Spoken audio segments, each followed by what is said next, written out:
जय हिंद.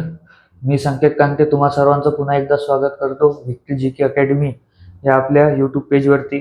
तर बघा, आपला आजचा टॉपिक काय असणार आहे. आजचा आपला टॉपिक असणार आहे ज्या या गेल्या 1 ते 2 दिवसामध्ये आलेल्या नवीन ज्या वेकेन्सीज आहेत ह्या आपल्याला बघायच्या आहेत. त्याच्यामध्ये प्रामुख्याने कुठल्या कुठल्या असणार आहेत, तर ज्या 3 सर्वात मोठ्या वेकेन्सी आहेत त्या आपल्याला बघायच्या आहेत. तर बघा, सर्वात पहिले आलेली आहे वेकेन्सी म्हणजे NDA म्हणजेच नॅशनल डिफेन्स अकॅडमी.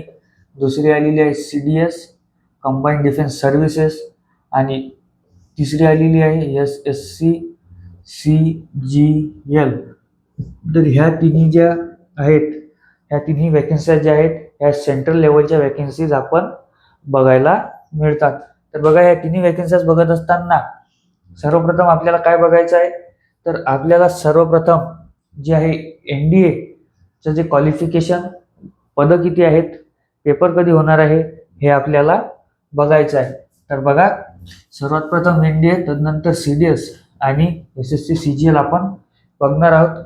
बघायचं झालं तर ह्या तिन्ही वेकेन्सीज ज्या आहेत ह्या खूप मोठ्या प्रमाणात आलेल्या आहेत आणि एकाच वेळेस आलेल्या आहेत. याच्यामुळे आपल्याला बघायला मिळेल की एक सर्वांना खूप मोठी संधी जी आहे हे मिळालेली आहे. आणि SSC CGL मध्ये तर पदं जी आहेत यावेळेस खूप जास्त पदं जे आहेत हे आलेले आहेत. बघायचं झालं तर CHSL आणि MTS मध्ये जेवढे पदं येत नाहीत त्याच्यापेक्षा जास्त पदं जी आहेत हे आपल्याला CGL मध्ये आलेली बघायला मिळणार आहेत. तर बघा, पहिलं काय आहे, पहिलं आहे NDA. तर बघा, NDA ही परीक्षा कोणासाठी असते, तर ही परीक्षा जे विद्यार्थी 12वीत आहेत किंवा 12वी पास झालेले आहेत त्यांना भारतीय सैन्यामध्ये भरती व्हायचं आहे त्यांच्यासाठी जी आहे ही वेकेन्सी आपल्याला बघायला मिळते. ही वेकेन्सी आपल्याला UPSC जी आहे, UPSC मार्फत ही वेकेन्सी दरवेळेस निघत असते. आणि आपल्याला एक गोष्ट लक्षात ठेवायची आहे, हे प्रत्येक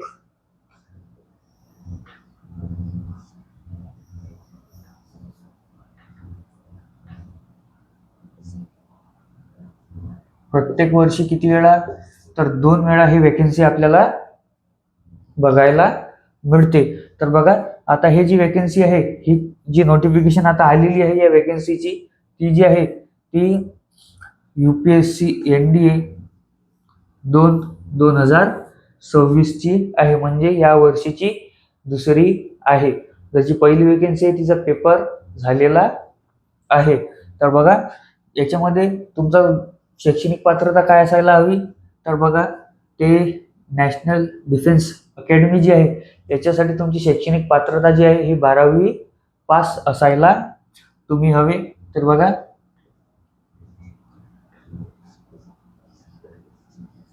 बारावी पास असायला हवे. आणि याच्यामध्येच एक कंबाईन वेकेन्सी निघत असते, ती म्हणजे नेव्हल अकॅडमी म्हणजेच NA. तर येण्यासाठी तुम्ही 12वी पास असायला हवे, बट तुमचं फिजिक्स, केमिस्ट्री आणि मॅथ जे आहे हे असायला हवं. या NA मध्ये काय आहे, तर या NA मधून आपल्याला बघायला मिळेल जे मुलं याच्यामध्ये जातात नेव्हल अकॅडमीमध्ये, या नेव्हल अकॅडमीमध्ये गेल्यानंतर त्यांचं जे 3 वर्षाचं ट्रेनिंग कंप्लीट करून आणि 4 वर्षाचं 1 वर्षाचं ॲडव्हान्स ट्रेनिंग कंप्लीट करून असं टोटल 4 वर्षाचं ट्रेनिंग कंप्लीट करून ते मुलं आपल्याला बघायला मिळतील जे आहेत हे नेव्हीमध्ये ऑफिसर या रँकवरती जातात. तर बघा,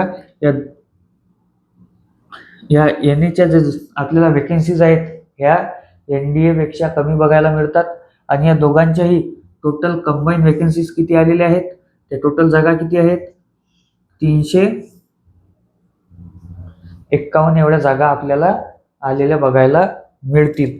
आणि याचा जी फॉर्म भरण्याची लास्ट डेट जी सर्वांना माहीत असायला हवं की याची जी ॲप्लिकेशनची लास्ट डेट आहे ते काय आहे, तर ती 9 जून आहे.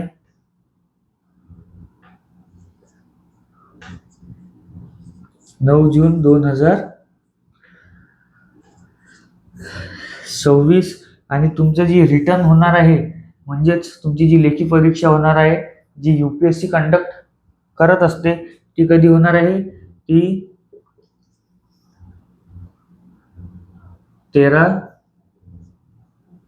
सप्टेंबर 2026 ला होणार आहे.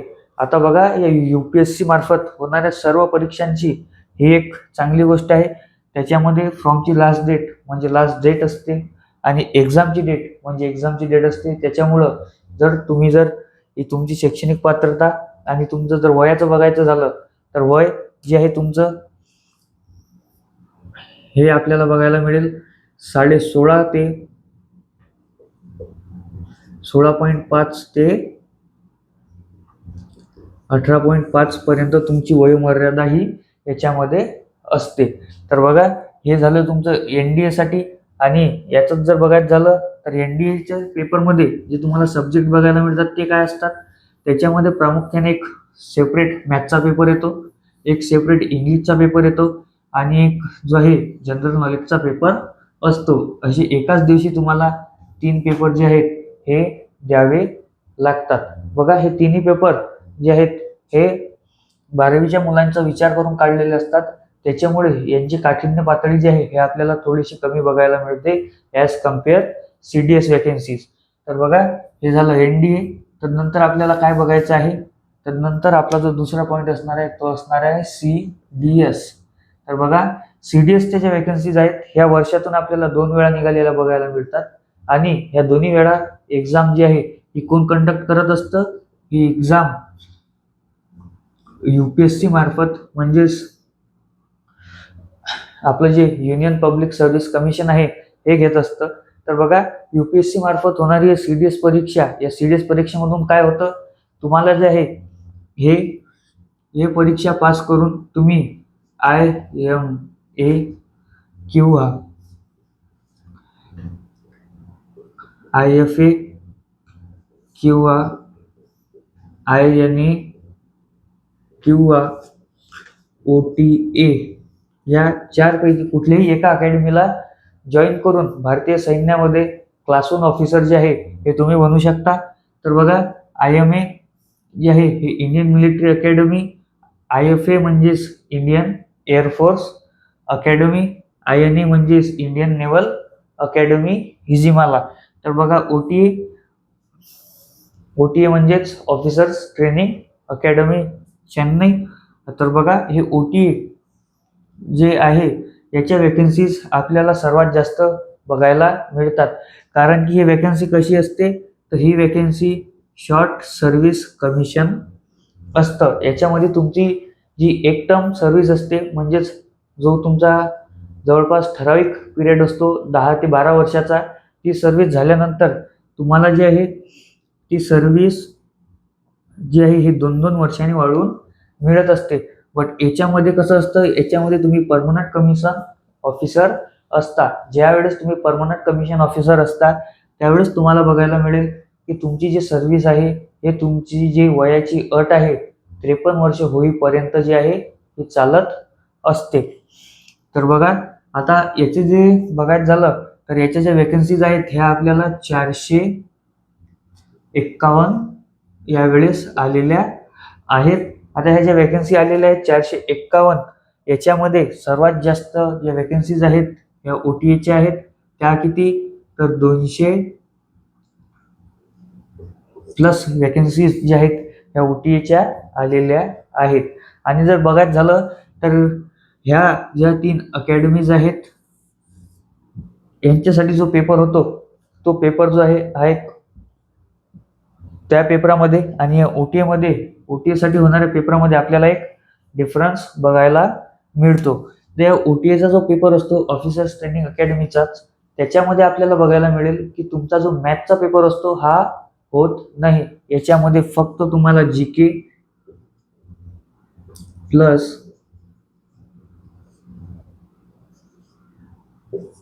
इंग्लिशचा पेपर हा द्यावा लागतो. तदनंतर बघा, याची जी एक्झाम फॉर्म भरण्याची जी डेट आहे ती सुद्धा 9 जूनच आहे आणि याचा जो पेपर आहे हा सुद्धा 13 सप्टेंबरलाच होत असतो. म्हणजे जर बघायचं झालं तर जी CDS आणि NDAची जी वॅकन्सी आहे ह्या एकाच वेळेस निघतात, एकाच वेळेस यांचा फॉर्म भरला जातो, एकाच वेळेस यांचा जो आहे हा पेपर कंडक्ट केला जातो आणि यांचा जो रिझल्ट आहे हा सुद्धा एकाच दिवशी लागत असतो.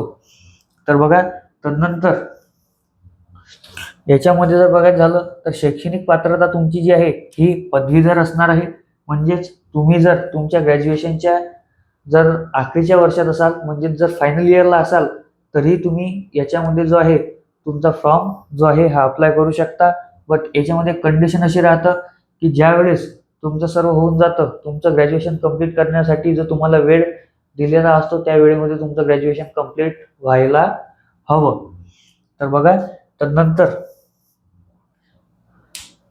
याचा जो पेपर आहे IMA, IFA आणि INA याच्यामध्ये तुमचा काय असतं, GK प्लस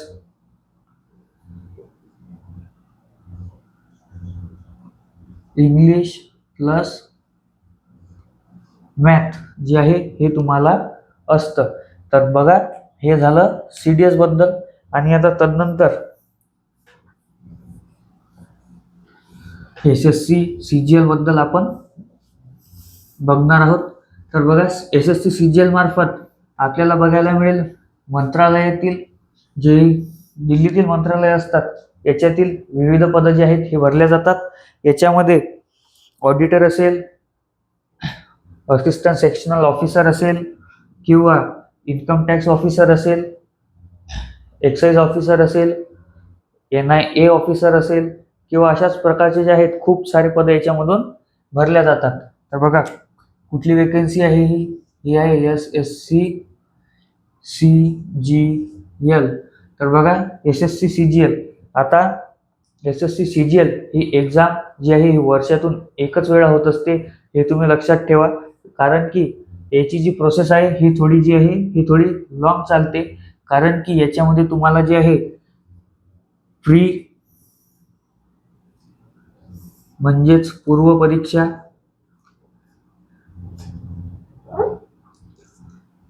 प्लस काय असते, मुख्य परीक्षा असते. त्याच्यामुळे याची प्रोसेस जी आहे ही थोडी आपल्याला लांबलचक बघायला मिळते. तदनंतर बघा, याच्या ज्या वॅकन्सीज आलेल्या आहेत ह्या किती आलेल्या आहेत, या जवळपास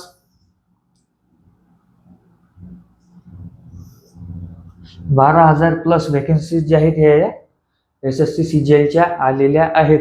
तर बघायचं झालं तर ह्या वॅकन्सीज ज्या आहेत 12,000 प्लस ह्या कोणापेक्षा जास्त आहेत, याच्यामधून येणारी जी MTS परीक्षा आहे SSC मार्फतच होणारी, तशीच SSC मार्फत होणारी जी CHSL आहे तिच्यापेक्षाही जास्त आहेत. आणि SSC मार्फतच होणारी जी परीक्षा आहे CPO यांच्यापेक्षा सुद्धा जास्त वॅकन्सीज आपल्याला यावर्षी आलेल्या बघायला मिळणार. याची जी नोटिफिकेशन आहे ही आपल्याला बघायला मिळेल की 21 तारखेला रात्री 11 वाजता यांच्या वेबसाईटवरती जी आहे ही जाहीर करण्यात आली. याची जी फॉर्म अप्लाय करण्याची लास्ट डेट असेल ही तुम्हाला आजपासून 1 महिना तुम्ही जे आहे हे ग्राह्य धरून चाला. आणि याच्यामुळे थोडीशी तुम्हाला जी आहे ही वाढही मिळून जाते. तदनंतर बघा, याची सिलेक्शन प्रोसेस मी तुम्हाला सांगितलेली आहे, पूर्व प्लस मुख्य परीक्षा.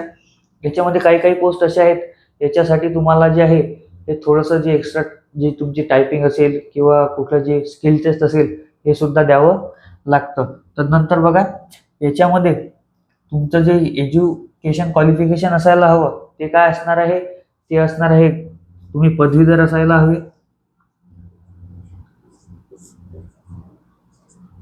आता पदवीधर याच्यामध्ये सुद्धा तसंच आहे की तुम्हाला जर फायनल इयरमध्ये असाल तरी तुम्ही याच्यासाठी अप्लाय करू शकता. बट तुम्हाला जी डेट यांनी जी मेन्शन केलेली आहे त्या डेटच्या अगोदर तुमचं ग्रॅज्युएशन कंप्लीट असायला हवं. आणि त्याच्यामध्ये एक अट अशी सुद्धा की तुमचा त्याचे ग्रॅज्युएशन कंप्लीट करत असताना किंवा कंप्लीट झाल्यानंतर तुमचा कुठल्याही प्रकारचा बॅकलॉग असायला नको. की जर माझा एक पेपर राहिलेला आहे, 2 विषय राहिलेले आहेत तर चालेल का, तर ते चालणार नाही.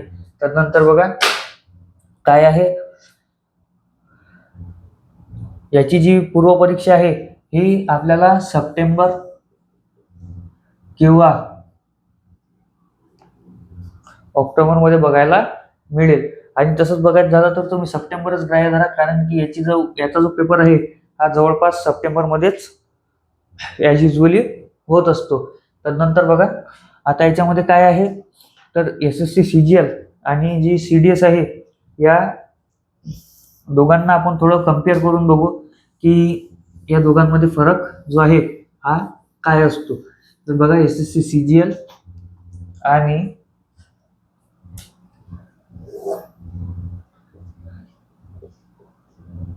CDS, तर बघा हे दोन्ही एक्झाम कोण कंडक्ट करतं, तर बघा ही एक्झाम जी आहे CDS ही UPSC कंडक्ट करते.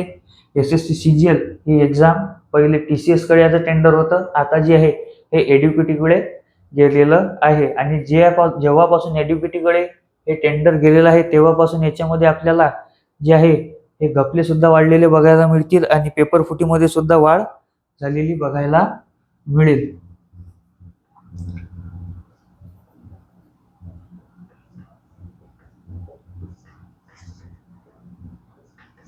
एडिक्विटी जर बघायचं झालं तर स्पेसिफिकली ही पोस्ट कशामध्ये असते, ही पोस्ट जी आहे ही मंत्रालयामध्ये असते.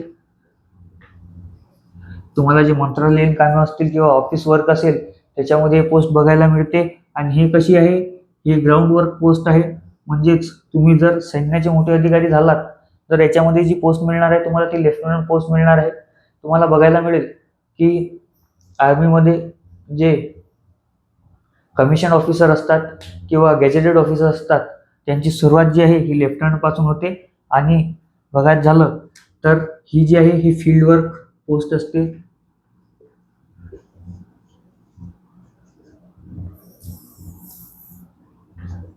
आणि तसंच बघायचं झालं तर ही पोस्ट जी आहे ही B लेवल पोस्ट असते आणि ही पोस्ट जी असते ही A लेवल म्हणजेच गॅझेटेड पोस्ट असते. तर नंतर बघा याची जी एक्झाम आहे ही वर्षातून किती वेळा होते, एक वेळा होते. ही वर्षातून किती वेळा होते, ही 2 वेळा होते. तदनंतर बघा तदनंतर जे क्वालिफिकेशन आहे हे दोन्ही याच्यामध्ये काय असणार आहे, पदवीधर पदवीधर. तर बघा आता हे झालं यांच्या दोघांचं मी तुम्हाला थोडंसं जे आहे हे थोडक्यात तुम्हाला जे आहे एक आढावा दिला की कुठल्या एक्झाममध्ये कसं काय असतं. तर तसंच बघायचं झालं तर याची जी पेपरची जी काठिण्य पातळी असते हे मी तुम्हाला माझ्या एक्सपिरियन्सवरून सांगण्याचा थोडा प्रयत्न करतो. मी याच्यामधल्या ज्या दोन्ही एक्झाम्स आहेत या दिलेल्या आहेत आणि दोन्ही ज्या आहेत ह्या क्वालिफाय सुद्धा केलेल्या आहेत. तर माझ्या एक्सपिरियन्सवरून मी तुम्हाला सांगतो की जी CDSचा पेपर आहे आणि जो आपला CGLचा पेपर आहे याच्यामध्ये जे काठिण्य पातळी आहे याच्यामध्ये आपल्याला भरपूर फरक बघायला मिळतो. CDSची जी आपल्याला बघायला झालं तर CDSचं इंग्लिश असेल,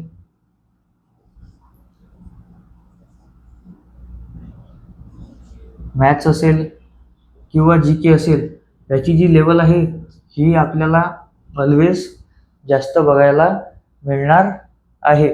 आणि जे CGLचं जे आहे CGLच्या याच्यामध्ये आपल्याला जे GK मॅथ्स इंग्लिशची लेवल आहे ॲज कम्पेअर टू CDS हे आपल्याला थोडी कमीच बघायला मिळणार आहे. आणि तसंच बघायचं झालं तर याला जे पूर्व आणि मुख्य परीक्षा आहे तसंच इथं काय आहे, इथं फक्त तुमचा एकच पेपर होणार आहे. त्याच्यामध्ये सुद्धा तुमची जी लेवल आहे ही चांगल्या प्रकारची जी आहे लेवल आपल्याला एक्झामची बघायला मिळणार आहे. आणि तदनंतर याच्यामध्ये तुम्हाला काय द्यायचं आहे, याच्यामध्ये तुम्हाला SSB जे आहे हा इंटरव्ह्यू द्यायचा आहे. हा SSB इंटरव्ह्यू काय आहे, तर या SSB इंटरव्ह्यू क्वालिफाय करण्याचा जो रेट आहे हा आपल्याला बघायला मिळेल. तो इंटरव्ह्यू क्वालिफाय करण्याचा रेट हा जवळपास 0.1% आहे. याच्यामध्ये जर 100 मुलं जर या इंटरव्ह्यूला जात असतील तर त्याच्यामधून जे आहे जवळपास 90 ते 95 मुलं जे आहेत हे रिकमेंड होत नाहीत. आणि जे रिकमेंड होतात त्याच्यामध्येही तुम्हाला बघायला मिळेल की जे वॅकन्सीज आहेत, ज्या वॅकन्सीज आलेल्या आहेत त्या किती आहेत, 451. तर त्या 451 मध्ये यायचं असेल तर तुम्हाला तो आहे एक्झाममध्ये चांगला स्कोर करावा लागेल, SSB मध्येही चांगला स्कोर करावा लागेल आणि तदनंतर तुमची जी फायनल मेरिट लिस्ट असेल त्याच्यामध्ये चांगला स्कोर केल्यानंतर त्याच्यामध्ये जर तुमचा चांगला स्कोर आला तरच तुमचं सिलेक्शन जे आहे याच्यामध्ये होणार आहे. तर नंतर बघा, मी तुम्हाला जाता जाता याच्याच लेवलची एक पोस्ट सांगू इच्छितो, ती म्हणजे UPSC CAPF असिस्टंट कमांडंट. ही जी पोस्ट आहे ही सुद्धा क्लास 1 गॅझेटेड पोस्ट आहे. याच्यामध्ये जर बघायचं झालं तर ती UPSC CAPF असिस्टंट कमांडंट ही जी पोस्ट असते याच्यामध्ये जर तुम्हाला जर कुठल्याही प्रकारच्या ज्या पोस्ट आहेत त्याच्यामध्ये जर BSF ची असिस्टंट कमांडंट असेल किंवा CRPF असेल, CISF असेल, तर या पोस्टमध्ये काय आहे, त्या पोस्टमध्ये आपल्याला बघायला मिळेल की त्याच्यामध्ये पूर्व परीक्षा, मुख्य परीक्षा, मुलाखत, ग्राउंड याला तुम्हाला सामोरं जावं लागतं. याला जर तुम्ही क्वालिफाय केलं तर तुम्हाला जी आहे एक चांगली पोस्ट जी आहे तिथं मिळते. तर बघा, हे आपण ज्या लेटेस्ट आलेल्या 3 वॅकन्सीज आहेत ह्या बघितल्या. याच्यामध्ये मी तुम्हाला जे आहे या वॅकन्सीजचं या 2 एक्झामचं कंपॅरिझन सुद्धा करून दाखवलं. तर भेटू नेक्स्ट व्हिडिओमध्ये. जय हिंद, जय भारत.